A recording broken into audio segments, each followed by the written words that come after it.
এই সংখ্যাগুলোর বর্গ বের করা খুবই সহজ।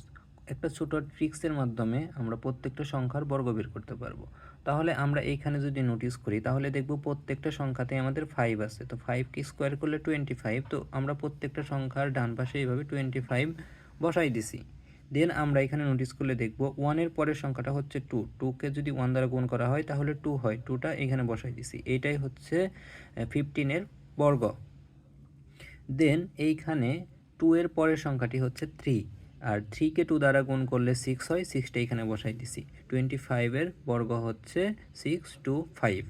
দেন এইখানে নোটিস করলে আমরা দেখতে পাই 3 এর পরের সংখ্যাটি 4, এবং 4 কে 3 দ্বারা গুণ করলে 12 হয়। 12টা এখানে বসাই দিছি। 4 এর পরের সংখ্যা 5, 5 কে 4 দ্বারা গুণ করলে 20।